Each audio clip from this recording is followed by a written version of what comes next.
Imagine trusting blindly in the person you consider your sister. Imagine telling her all your dreams, fears, and professional plans, and discovering that she used all of that to destroy you and take your place. This is the story of Beatriz, a woman who was betrayed in the cruelest way at work, fired, humiliated, and almost destroyed. But destiny prepared a twist that no one could imagine. A story of deep pain, silent strength, and a victory that delivered justice without needing screams.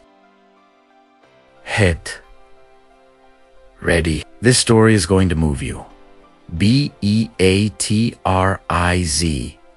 was 32 years old and had been working for 6 years at the same digital marketing agency. She was creative, dedicated, and had risen quickly until she became project coordinator. Her best friend, Camila, worked on the same team and had been her confidant since college. The two had lunch together every day, exchanged messages until late at night, and Beatriz told her everything.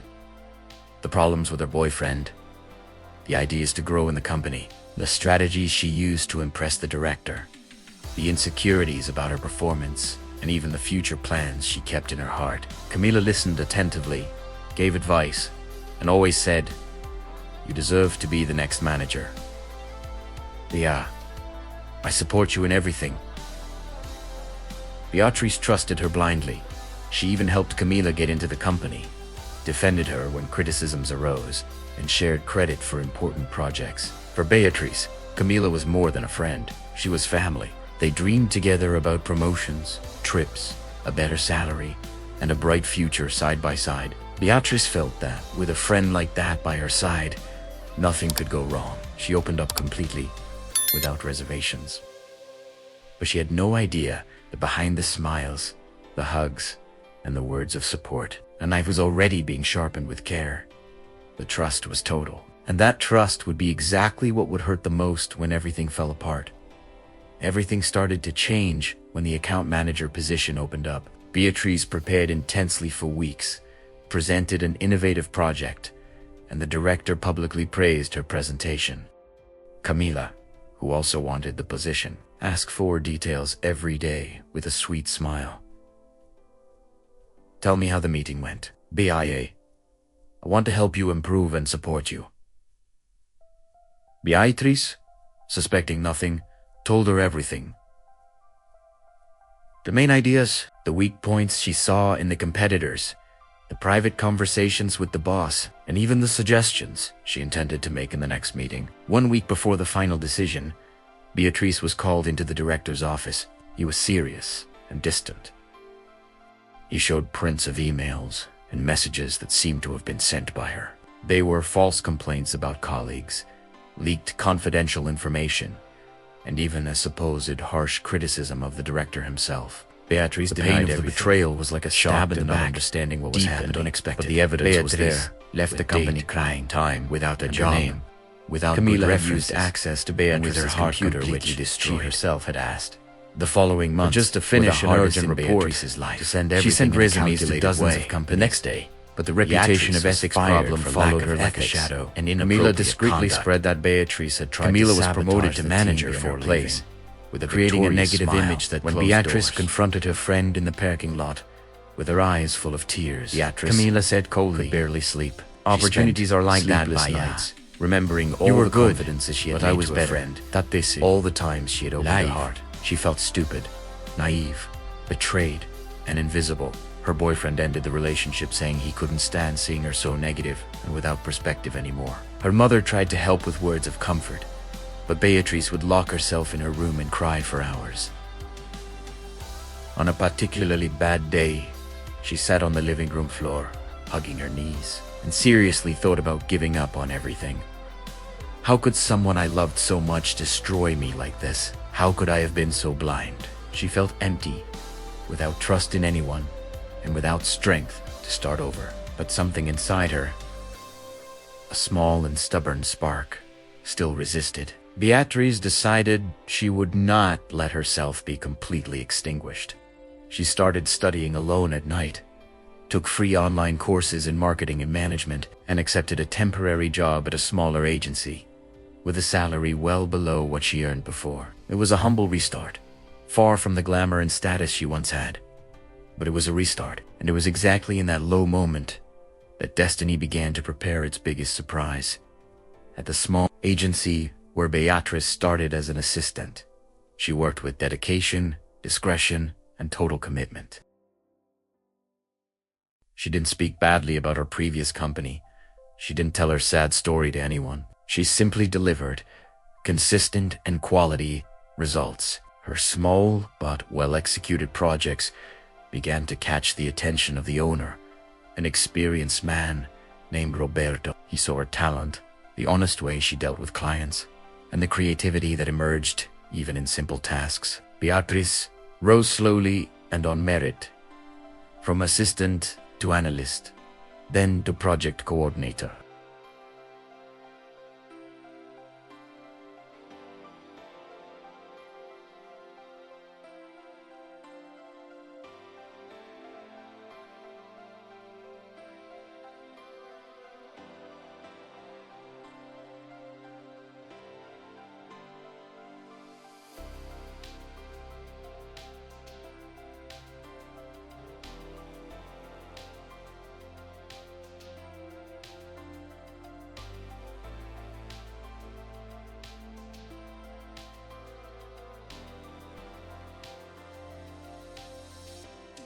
She rebuilt her confidence little by little, day by day. She went to therapy regularly, started believing in herself again, and learned not to trust people. So Isali, one day, Roberto called Beatriz into an important and confidential meeting. He said the agency was growing fast and that he had closed a big deal. We are going to acquire a larger company in the market, an agency that is in financial difficulty. Beatriz felt a chill down her spine when he mentioned the name. It was exactly the agency where she had worked and where Camila was now the manager. She remained silent for a few seconds, processing the information. Roberto continued, "You seem to know this market well. I want you to be part of the integration team after the acquisition." Beatriz agreed, with her heart racing and her mind full of memories. Life was bringing her back to the same place, but now in a position that no one could have imagined. The acquisition of the company was completed in a few weeks. Beatriz participated in the transition meetings without revealing her past to anyone. She observed everything with calm and professionalism. On the first day after the merger, she entered the old agency as part of the new board. Camila was there, still as manager, dressed impeccably, giving orders to the team with the same air of superiority. When their eyes met in the hallway, Camila visibly paled. Beatriz held her gaze with serenity, without smiling, without showing anger. There was no hatred on her face. There was strength and maturity. During the general meeting to present the new structure, Roberto announced the changes clearly. He introduced Beatriz as the new operations director of the integrated unit. Camila, who expected to be promoted or at least kept in her current position, heard her name mentioned for a lower position with less responsibility. Beatriz spoke with a firm and clear voice to the entire team. "I know this company from the inside. I know its strengths and weaknesses, and I know that with transparency, teamwork, and ethics, we will grow together." Camila tried to approach her afterward with a fake and nervous smile. "Bye. What a nice surprise to see you here." Beatriz replied calmly, looking her in the eyes. "A surprise indeed, but now things are different." The twist was happening in front of everyone, and the most striking moment was still to come. In the following weeks, Beatriz led the restructuring with impeccable professionalism. She did not publicly humiliate Camila. Instead, she demanded results, transparency, and commitment. Exactly what Camila had not given her in the past. Camila, accustomed to manipulating situations, began to lose ground quickly. Errors that were previously hidden now appeared clearly. In a private meeting, Beatriz finally spoke to her alone. Door closed. "You used my trust to destroy me. You took my ideas, my position, spread lies, and almost finished me off. Today, I could fire you with a snap of my fingers." Camila started to cry, apologizing and saying she had bitterly regretted it. Beatriz continued in a calm voice, "I don't need to fire you to win. I won when I decided not to let myself be destroyed by you. Now I have built something bigger, more solid, and more true." Camila left the room, defeated and silent. Beatriz felt an enormous weight leave her chest. The betrayal still hurt, but it no longer controlled her life. She had transformed from victim to leader, from betrayed to owner of her own destiny. 6 months after the merger, Beatriz was officially named General Director of the unit. Roberto, impressed by her strategic vision, ethics, and leadership ability, decided to step back gradually and left a large part of the management in her hands. Beatriz reformulated processes, valued honest people, and created a fairer and more motivating environment. Many longtime employees who had witnessed her humiliating dismissal now respected her deeply. Camila requested a transfer to another area and ended up leaving the company on her own, unable to maintain the same status. Beatriz did not need to shout victory or take revenge. Her presence, her consistent work, and her integrity spoke for themselves. She bought shares in the company over time and became a minority partner.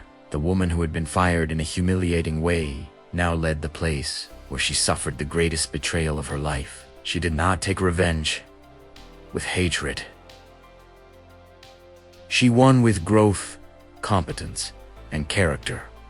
Today, Beatriz tells her story with serenity and maturity. She says that her friend's betrayal was the deepest pain she had ever felt in her life, but it was also what forced her to be reborn stronger, wiser, and more true to herself. She learned to trust with caution, to value her own voice, and to never place her entire destiny in someone else's hands. Powerful reflection. Betrayals hurt like few things in life. They reveal who is really by your side and who is just waiting for an opportunity to bring you down. But remember, no one has the power to define your end. What they try to take from you can turn into your greatest strength. The true victory is not destroying the one who hurt you. It is building a life so big, solid, and bright that the betrayal becomes just a small line in your story of overcoming. If this story touched you, leave your like now. Write your opinion in the comments. What would you do in Beatriz's place? Have you ever been through a betrayal like this at work? Subscribe to the channel and turn on the bell to receive more real stories of strength and transformation. Share with someone who needs strength today. Your story is still being written. Keep going strong.